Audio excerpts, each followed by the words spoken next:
Debt doesn't look like power. It looks like a number on a screen, a liability, a burden, something you're supposed to eliminate. But zoom out. In the global economy, the countries with the most debt often have the most influence. That's not a coincidence. That's the system. Right now, global debt is well over $300 trillion, higher than global GDP, higher than ever.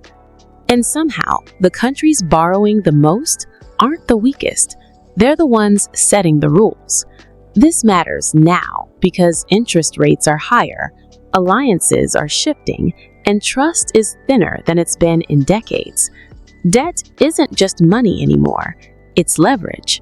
So how does something that sounds like weakness quietly turn into power?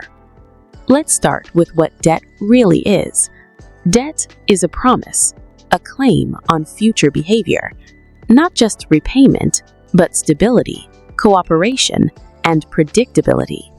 When one country lends to another, it's not doing charity, it's buying influence over the future. Now, imagine scale, not one loan, millions, trillions, rolled over year after year. That's where power starts to form. Here's the basic structure. Countries run deficits. They spend more than they collect. To fill the gap, they issue debt, government bonds, promises to pay later with interest. Those bonds don't just disappear into a vault.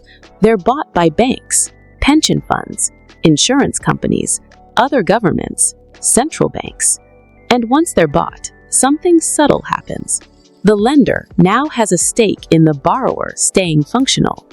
If a major borrower fails, the lender doesn't win, it loses. Balance sheets crack, markets panic, currencies wobble. So the relationship flips. The debtor becomes too important to fail. That's the first quiet transformation. Debt creates dependency on stability. Now, take this a step further. The largest economies issue debt in their own currency.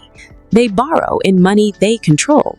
That means repayment is never about scarcity, it's about confidence. As long as investors believe the system will keep running, the debt rolls forward. Old bonds are paid with new bonds, year after year, decade after decade. From the outside, it looks irresponsible. From the inside, it's structural.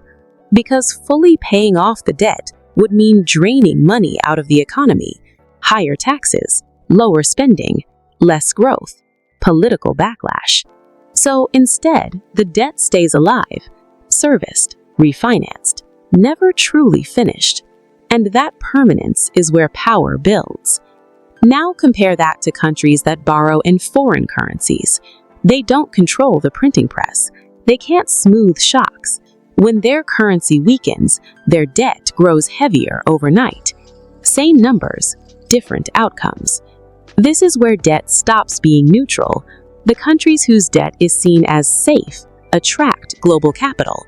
Their bonds become reserves. Their currency becomes infrastructure. Trade runs through it. Finance depends on it. Debt turns into gravity. Money flows toward the system everyone depends on, even when that system is deeply indebted. That's the irony. The more the world relies on your debt, the more powerful you become. Now look at geopolitics. Debt isn't just financial, it's strategic. When one country holds large amounts of another country's bonds, it gains leverage, not direct control, but influence. Threats don't need to be spoken, they're implied. Sanctions, access to markets, liquidity support, emergency swaps. These tools only work because debt has already connected the systems. Power doesn't come from calling in the debt. It comes from knowing you don't have to. And here's the uncomfortable math. Interest exists. Interest demands expansion. For the system to stay stable, someone must keep borrowing. That means debt can't shrink across the whole system at once. If everyone tried to deleverage together, trade would freeze, prices would fall, defaults would cascade. So debt keeps growing.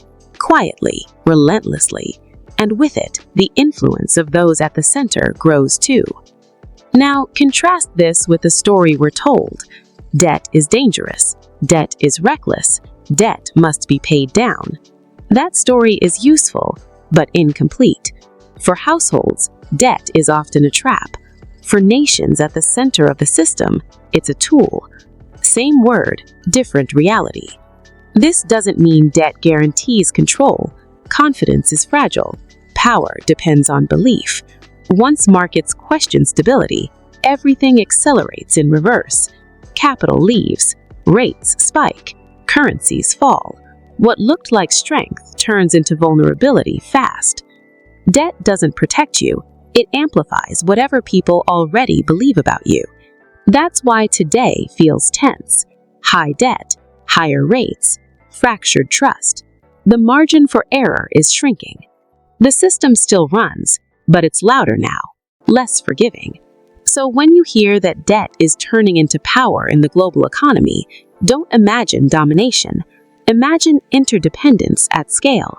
A system where influence comes from being essential, where the biggest debtors are also the biggest anchors, and where stability itself becomes a form of control. Which leaves one question hanging. If global power is built on debt that can never fully end, what happens when the world decides it no longer believes in the promise behind it?